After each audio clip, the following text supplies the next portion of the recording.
Okay, so here we go on the sixth day of NESmas. NESmaker gave to me a way to win and lose my game. Because that's what's missing right now, right? The way to win and the way to lose. That's what kind of makes a game, right? So without that, we don't really have a game. That's basic game design. Right now, we just have an environment that I move around. And we did look at something that happened when my player ran into the bad guy. It seemed like things froze. I don't know if you guys noticed that. And yes, that is currently expected behavior. And we're going to look at why and what's actually happening right now. And what we're going to do is, before we even start this, we need to think about the idea that what winning and losing means is completely different from game to game. And what actually happens when you win or lose, there's no one set way to do it. So it's really hard to include a win or lose sort of function in NESmaker. For instance, let's say I was making Super Mario Brothers. Think back to the original NES Super Mario Brothers. Here's what happens: you run into a bad guy when you're big, you turn small. You are small and then you're invincible for a couple of frames, and then you run into him when you're small, and it changes your object into an animation of Mario going and he flies up in the air and then goes down and the music changes, and during that time you're also invincible and you lose control of the object. You can't control it anymore, and a couple of seconds after it gets to the bottom of the screen, it goes to a black screen to show you how many lives you have left, and then it starts that level over again. And that's what happens when you lose. And if you have 0 lives left, it plays a certain sound and it takes you back to the very beginning of the game.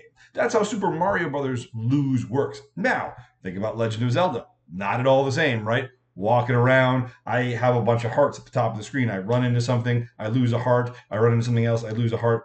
If I lose all my hearts when I run into something, oh, and I also reflect backwards. I sort of recoil when I get hit, and I lose control during that time of recoil. And if you ever notice, you're sort of invincible for a few seconds even after the recoil in Zelda. And then you can move again, and if you run out of all your hearts, you do a spin move, and all the pallets go to black except for your player, and then you get an animation where he explodes, and then it goes to a screen that says continue and save and retry, and you could choose to either continue, which will take you back to the last place that you saved, or you could hit save, and that'll save your data, and then you can always close out of the game. Those are very different. And then what if you take something like Excite Bike? What happens if you win or lose Excite Bike is very different, right? So we can't just assume what win means. We literally have to think through what do we want to have happen on the screen. So the first thing that we're gonna do is I'm gonna get rid of these two guys here. I don't want the ones that throw snowballs at me. So my monster 3 and 4, I'm just gonna make troll. Oops, make everything troll 1. Hey, monster troll 1, monster 2, troll 1, monster 3, troll 1, and monster 4, troll 1. There we go. Okay, so now I've got all troll 1s in this game. And let's see what happens right now. And we're going to talk about why. And we're going to simplify this code an exorbitant amount. We're going to simplify what actually happens. So here we go.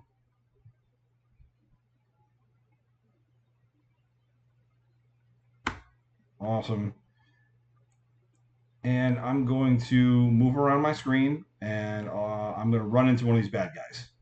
Now I notice what happened. I can't move anymore. Nothing's really happening. I'm kind of stuck.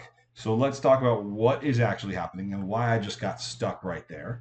Um, if I look at a certain script, I'm going to go into my project settings, script settings. I want to find out what happens when my player gets hurt. That's when the player object runs into a monster or monster weapon object. If I scroll down, I'm going to find a section called game. I'm sorry, common. In common, this is where it is in this module. I can see handle player hurt, and it points to a script, player hurt underscore maze base. If we open that up, whether we open it in Notepad++ or just whatever your default editor is, Notepad, here's what we get. The first thing that we see, I'm gonna read through this. Even if you don't know assembly code, I'm gonna explain it as we go. And I think it's important for you to understand this code, even if you never actually write any of it. The first thing it's gonna do, again, it's gonna back up our X value and then restore it at the end.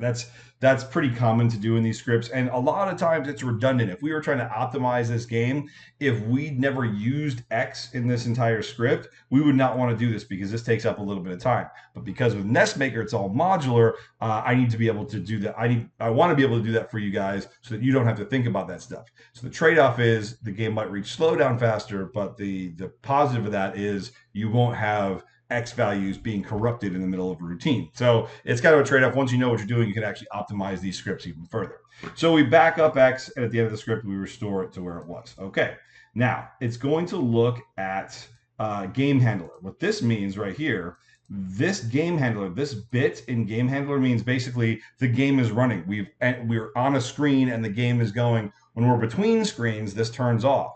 So if this is one, or if this is one, I'm sorry, I got that backwards. If it's one, it means that I'm between screens. I'm changing screens. And if it's one, I don't want anything to happen. If there's a collision between two objects, I don't care. I want to ignore it. So if this bit is equal to 0, that means I can hurt the player, which jumps me here.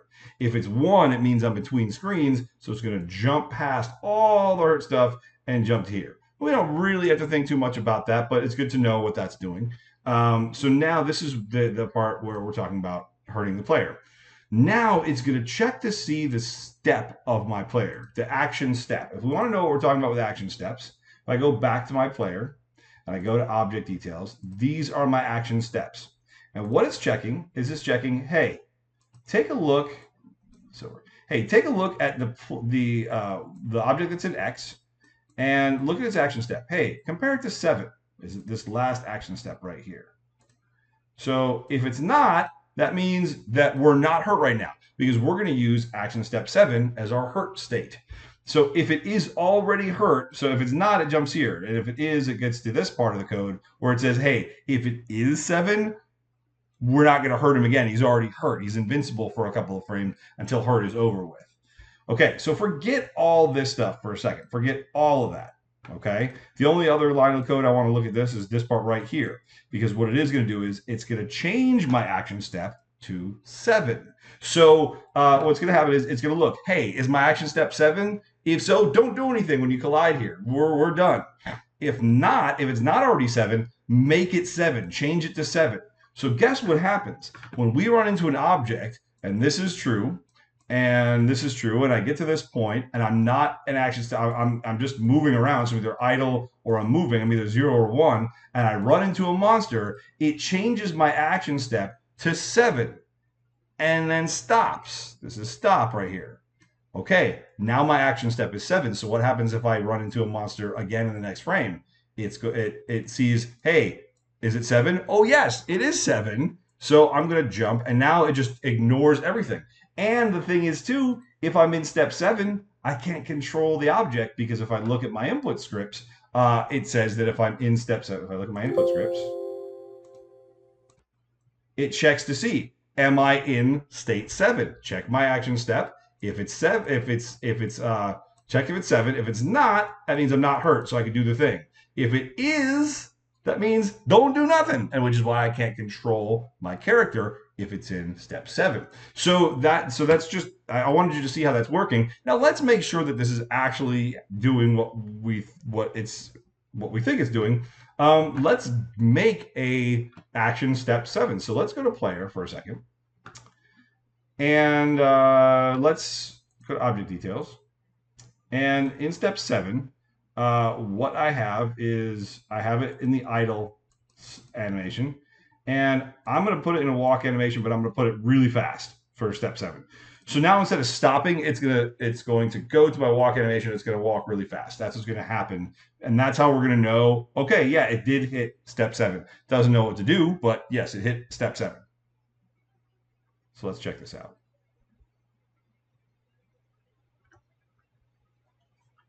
Okay, so now I'm running into a bad guy, and that's what happened. You can see now I'm running really fast when I ran into him.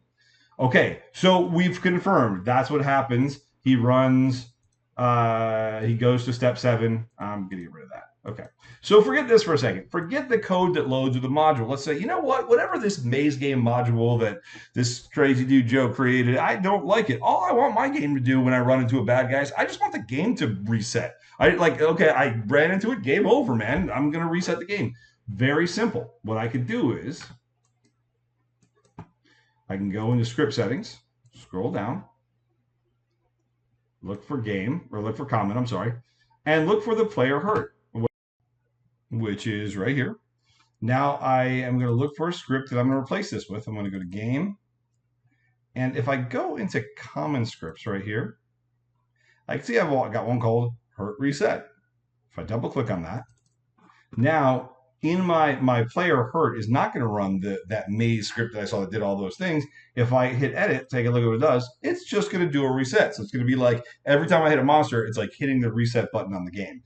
So now I'm actually going to see something that looks like, okay, something bad happened when I ran into the bad guy. So now we actually have a way to lose. And don't worry, we're going to get into more intricate ways in a second.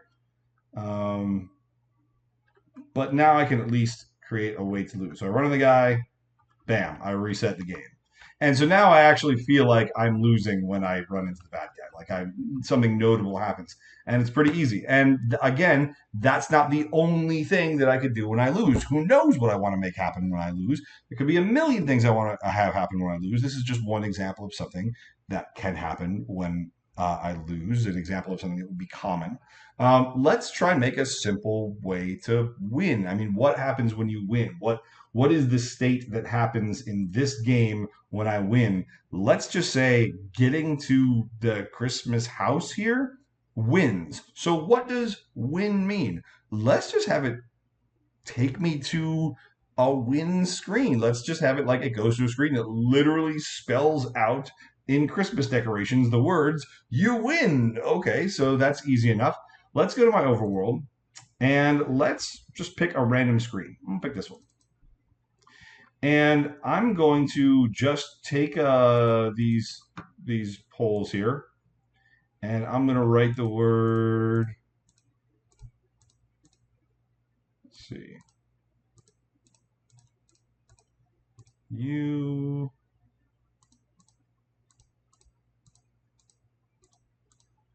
and then win. Kind of ghetto, but this will do the job, right?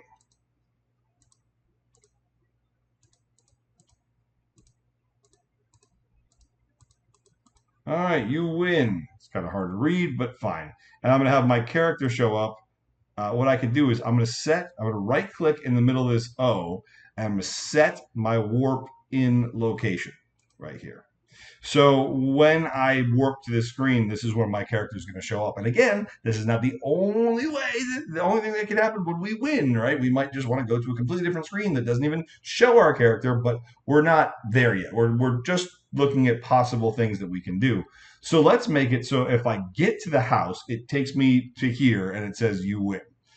Awesome. So I'm going to go to my overworld, and I need to find out what screen that is. So if I look up in the corner of the screen, I can see my coordinates here. So this is screen 0, 0, 1, 0, 2, 0, 3, 0, 3, 1, 3, 2. This is screen 3, 2. So from this screen, I'm going to go to screen info, and I'm going to say, when I warp out, I'm going to go to screen 3, 2. Okay. And then I'm going to change this, modify the attribute to a warp type tile. And now if I put my mouse over it, you can see it's no longer solid, it's a warp. So just to make my life a little bit easier, I'm going to reset all placements, and I'm just going to put a monster down here. That way I can test this pretty quickly. All right. So now if I test this,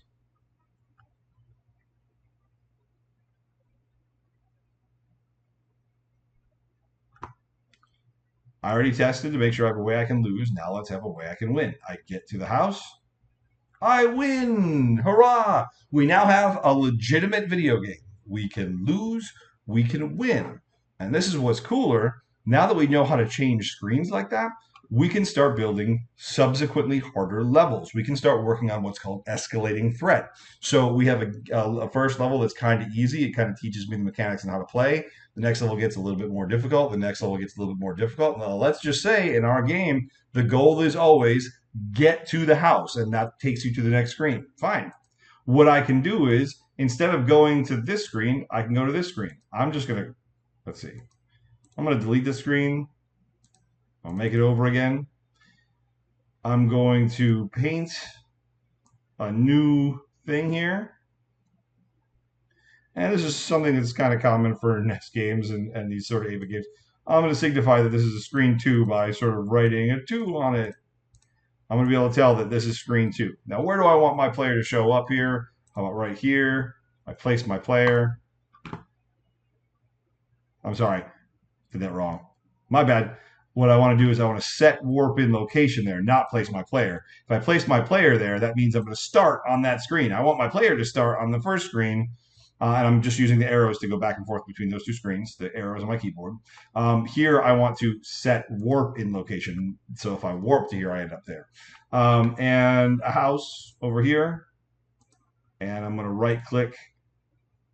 I'm going to modify the attribute of that house, and I'm going to make it a warp tile. Now, what I'll do is on this screen, which is screen number 4 or 5, I want it to warp to 5.5. So I'm going to change my collision info. I'm going to warp to screen 5.5 if I get to the warp and I'm on this screen. On this screen, now is when I want this warp tile. This is my last screen. Now I want it to go to 3.2. So from this screen, I'm going to go to my screen info, and I'm going to say my warp out is going to 3.2. So now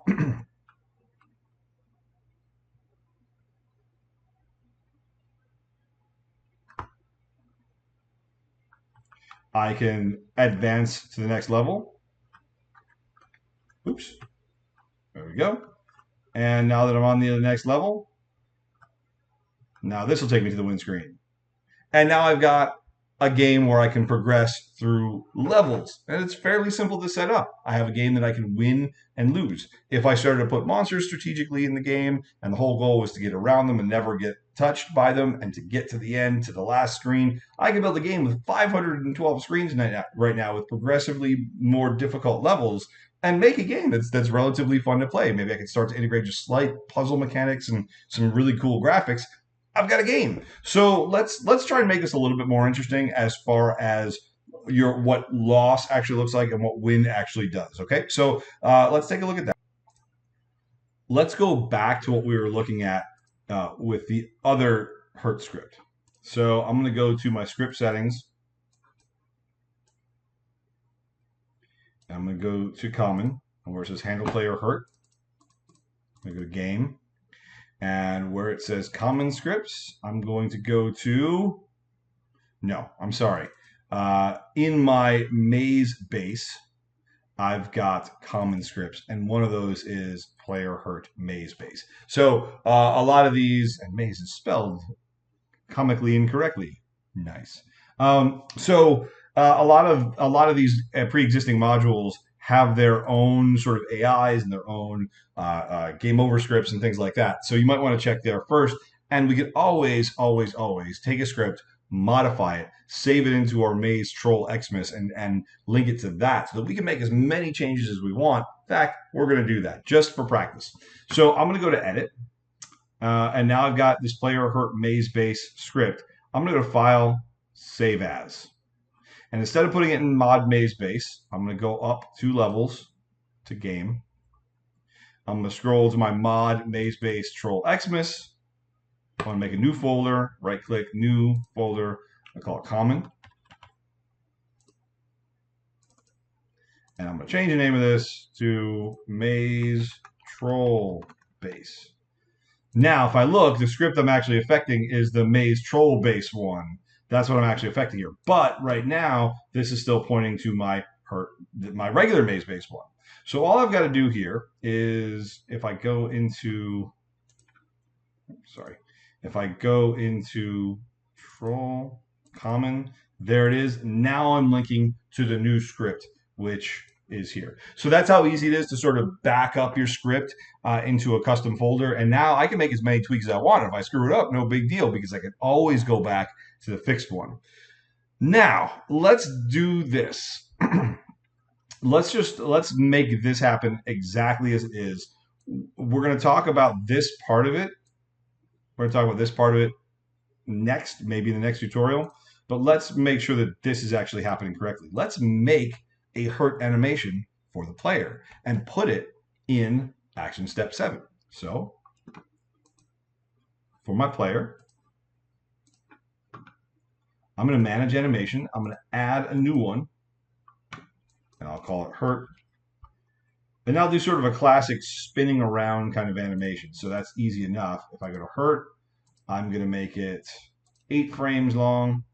And my first frame is going to be forward.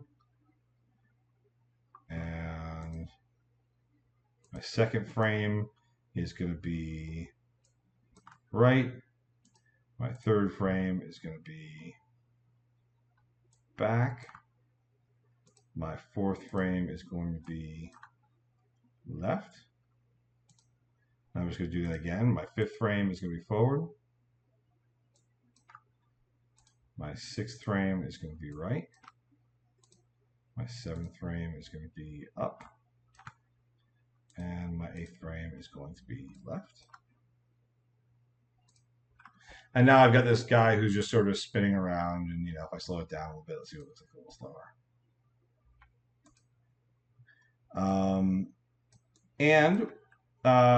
What I could also do, let's do this first. Yeah, okay. So I'm going to go to Object Details, and I'm going to make a new animation type called Hurt Spin. Hit OK. And for this, no matter what direction I'm facing, I'm going to have it use the hurt. So for down, or for right, or for up, or for left, doesn't matter. It's going to use that same animation, because no matter which way I'm facing, if I get hurt, if I die, I'm going to show this animation. And now in my actions, I'm going to go down to action step 7, and I'm going to say, okay, if I hit action step 7, I'm going to go to hurt spin, and I'm going to give it a speed. That's like give it animation speed of 2. I'm not telling it anything else to do here. I'm telling it to loop. It's just going to do this forever for the time being. Let's close this. Let's just make sure that part of it works. So now when I run into a bad guy, I'll spin uncontrollably forever and ever and ever. Okay, let's check this out. And I spin uncontrollably forever and ever and ever, just as I thought I would. So now let's let it spin for a little bit of time, and then the game will reset. So we could also have to trigger a sound effect or things like that. We haven't talked about that stuff yet. But let's go to my player object, go to object details. Well, he's going to jump into 7. Let's give him a timer. Let's give it 3 or 4. He's in hurt spin. And at the end of the action, when this timer is up, we will restart the game. So now it'll jump to action step 7. We'll go into that spin routine. It'll set a timer for 3. And then when that timer's up, it'll reset the game. So now it's a little bit more dynamic of a death. There you go. And you can extend that action timer or condense it a little bit more. Now let's make it a little bit more interesting of a win in a similar kind of way. Now you notice I can't quite get up to that. This is something that's kind of annoying whenever we have a game like this where I couldn't quite get up to touch that, and it's really because of our bounding box. Unless we were exactly in this space, if I was a couple pixels over too far, I run into the solid first.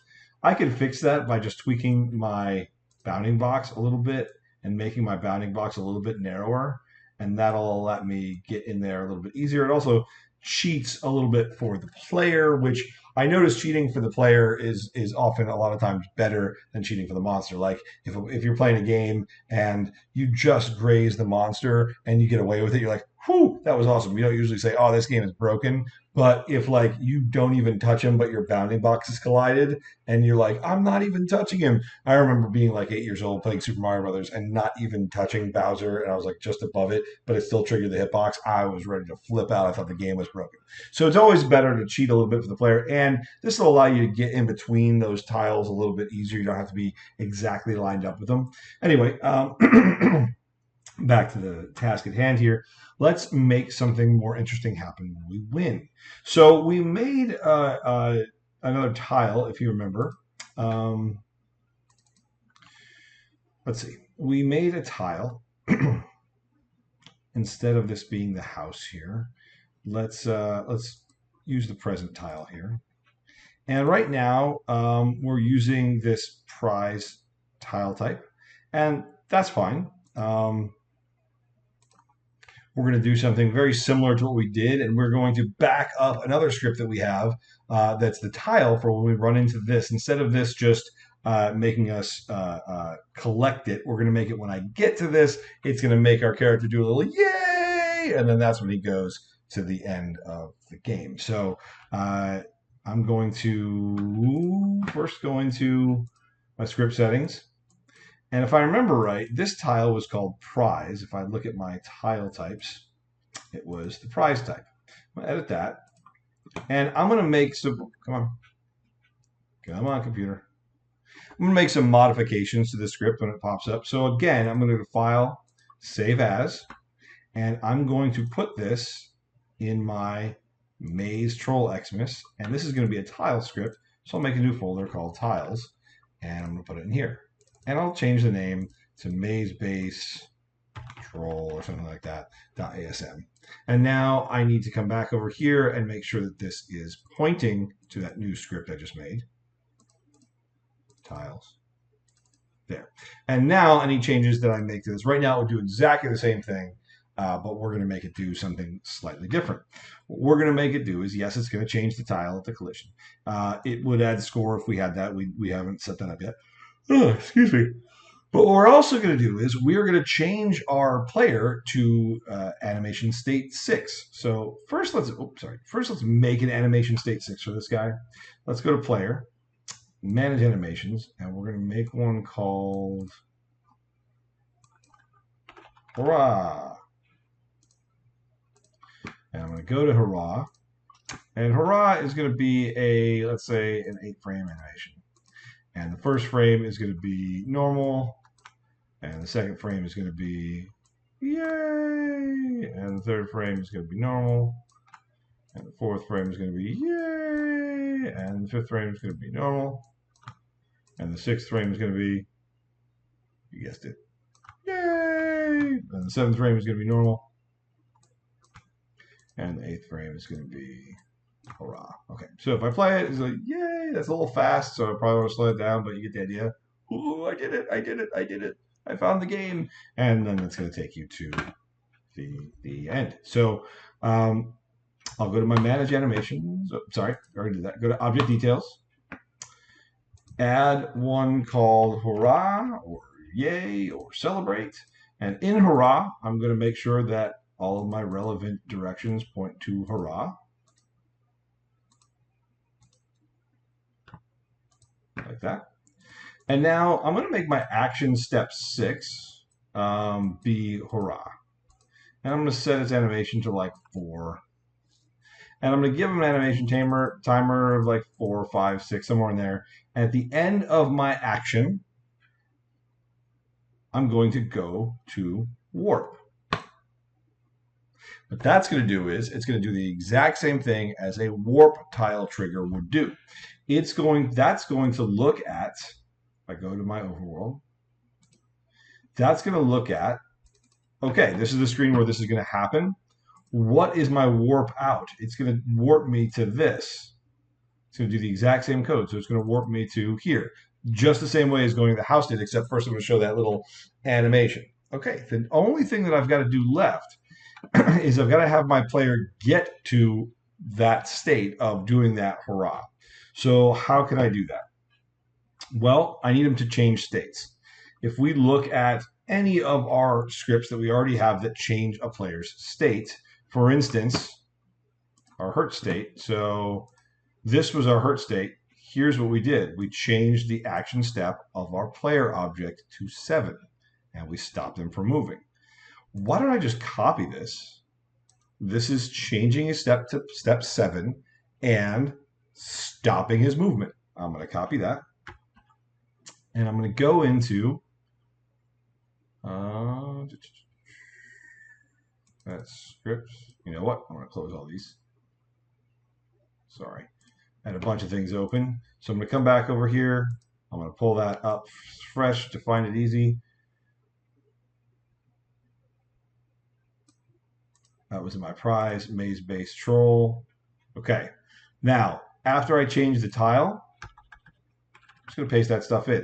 Now remember, I edited this. So if I screw this up heinously, it's not a big deal because I can always go back to the script that came with the module. It's still loaded in. I just have to change what this points to.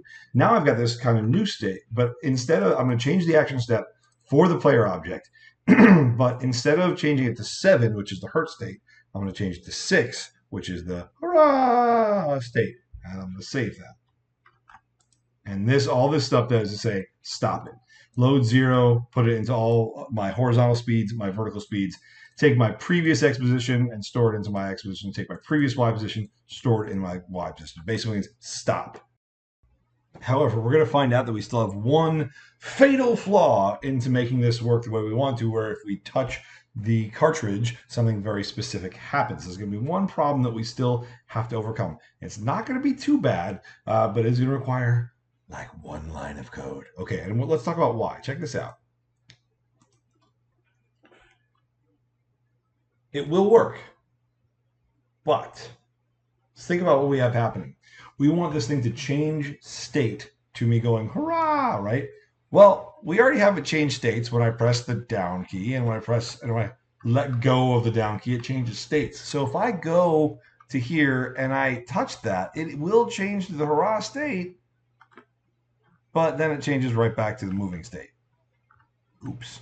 So what we're going to need to do is we're going to basically need to tell it, hey, man, you need to stop moving, okay, first of all. And if I'm in state 6, just like if I'm in state 7, I cannot control the player anymore. It's not going to let me control the player. So the first thing I'll do is let me look at stop moving. Right here is the code that means stop moving. I have to have my whatever object I want to have to stop moving, I'm going to put there. I'm going to grab stop moving, and I'm going to hit Control C. We have it stopping its movement right now when I let go of a key. That's where this ends up going. When I let go of one of the keys, it stops moving. Well, I also want it to stop moving here. This will make the speed 0. This will actually make the inertia 0 if I stop moving. Now, temp, I don't know what temp is right now. I'm not storing anything in the temp, but what I can do is I can put player 1 object here instead. So I'm going to stop moving what object? Player 1 object. This is the thing that tells it to stop. It says in all directions, go ahead and stop. That'll stop it from moving until I let go or press the key again, because then it's going to pop out of my action step 6, because what I told it to do, I'm going to save that. What I told it to do is if I press a key, change its action, I'm sorry, let me look at the inputs so you can see it. I said if I press right, change the action step to moving. And if I let go of right, change the action step to stop, which stop is 0, moving was 1, which means it's going to pop out of action step 6. And if I look at these scripts, change action step to moving. Double click on it and it'll open up in your code editor. First, I check to see if it's 7. Because if it's hurt, then whatever I do to the inputs, it doesn't matter. So what I would need to do is I need to also check to see if it's 6. Now, here's something that we're doing custom for this game. I probably should back up these scripts and reassign these scripts too.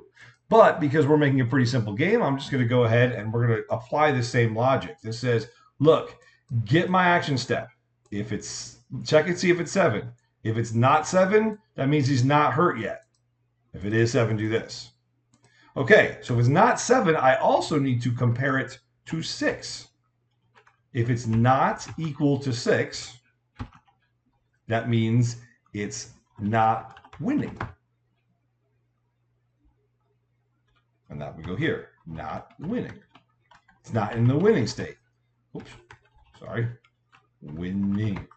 And then in here, what do I want to have happen? This is return from subroutine, RTS, which means it's not going to go any further than this. This is where it's going to stop. I can just copy this. And I can go to change action to stop as well. And I can look for that same kind of thing.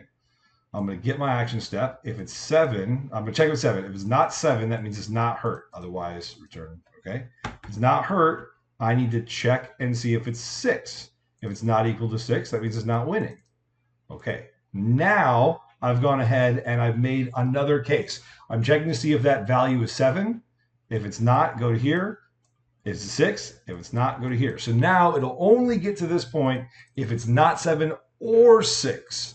Now it'll stop moving and it won't let me put any of my up, down, left, right inputs in anymore. And now that'll work the way that I would expect it to function. So let's check this out.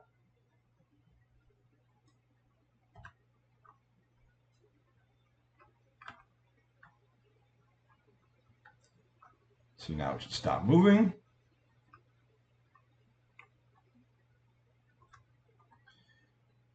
It does still let me move, but it doesn't change states. So the last thing that we're going to have to do is preventing it from actually moving. I'm going to get rid of this because this is giving me a false positive here. I'm going to get rid of this. I'm going to make this no walkable and just hide it because it's giving me a false positive. Also, I didn't make any of these solid. So real quick, I'm just going to go through and I'm going to make all that stuff solid just so it keeps me inside the room here. Sorry, I should have done this right from the beginning. Oops. I'll go back and get that in a second. Should have done this from the beginning. Just getting too excited to show you guys new stuff. All right. And I'll change this to null. There we go. Okay. So the next thing I've got to do is let's prevent it from moving. That's this stuff here. So again, I can just paste that in here. I can paste that in here. I can paste this in here. And I can paste this in here. If you need to see what I'm doing, if you need to understand it again, I'm going to comment move down just so you can really understand what's happening. Okay, so this pushes X to accumulator, which is holding the X value in the accumulator, stores it into the temp value. It's going to check out, okay, what action is in object X. And that's the one that's being held right now. Right now, we're assuming it's the player in there. Compare it to 7. Is it action 7? If not, branch, if not equal, it's not hurt. So jump to not hurt, which means this is if it is 7, don't do the rest of this code. Now that we know it's not hurt, check if it is action 6. If not, branch if not equal. That's what BNE stands for. It's not victory or yay or hurrah or whatever we call it. So jump to not victory or winning, whatever we called it. If it is, sometimes it's auto aligns, if it is action 6, don't do the rest of this code. So now it is not hurt or winning. So go ahead and move. So now it won't be able to get to this part of code where it actually does the moving and the stopping unless I'm not in either of these action states.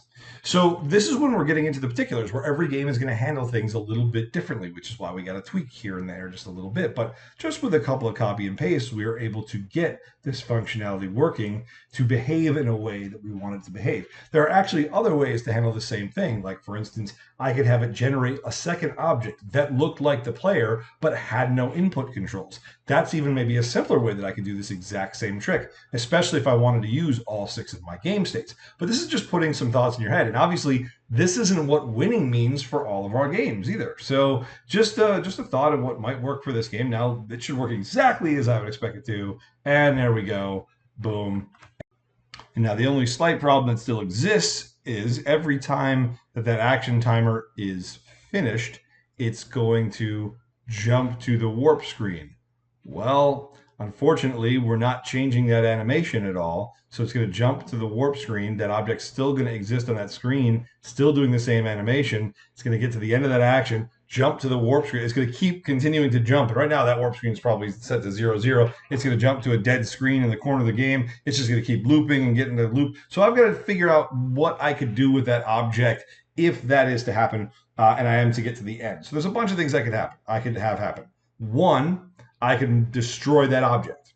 So after it's done doing its victory dance, if it ever gets to that point, it does its little victory dance. It ever ends up on warping to a new screen, it gets destroyed. It just goes away. The other thing is, when I use the warp, I can set it so that it always sets back to action step 0. So those are two different approaches that I could do, and it's up to you. Sort of, it's up to a game to game way of handling this. I'm going to show you how we can edit the script so we can make it always force it to step 0 if it warps to another screen. So to really understand what's going on there, we're going to just take a look at. You don't have to know any of this stuff, but there's a sort of piece of subroutine code that's pretty standard called timer end scripts, and one of those timer end scripts is go to warp action. And what it does is it uses the macro warp to screen, and this macro tells it to warp to a certain map and a certain screen. And this last argument of the macro, if I look at it, is 0, 1, 2, is screen transition type, and usually it's just going to be the number 1. So what we want to do is we want to change what this macro actually does. We're going to change warp to screen. So that's why you didn't have to pay attention to where this is located. I just wanted you to see it. We're going to change what macro does to make sure that it sets my player's frame to 0. So check this out. What I'm going to do is I'm going to open up the macro. So I'm going to go into my game folder. So what I'll do is I'm going to go to my main folder, game engine data, routines, base 4.5. I'm going to go to system, macros, warp to screen. Now I feel pretty comfortable making this change to the warp to screen macro, because I think I'm going to want this to happen no matter what kind of game I use this macro for. Anytime that I use the warp to screen function, let's just make it so that I stop moving and I change to the stop state of the player, right? Well, you know what? I already have something that says to change action to stop. I know where to find that. If I look back at my inputs, I know that if I let go of my keys, I change action to stop. Okay, so if I look at that script right here, I know that this right here means change action to stop. I'm going to Control C. I'm going to come back over into my warp to screen, and just after the macro somewhere, I'm going to enter down, and I'm going to paste that in. Now the only difference is that I'm not dealing with temp right now. The object that I'm dealing with is player1 underscore object, and this is something that NESmaker knows. It's a variable that all of these modules, the base system, sort of has in place already. So I'm going to change the action step of player1 to 0. So now every time I warp, the player is going to go back to his 0 state, his sort of his sort of beginning state. His direction might not be the same. If I'm going up, he's probably still going to be facing upwards, but at least this will fix that problem of getting to the new screen and then looping with that victory animation, right? So let's check this out.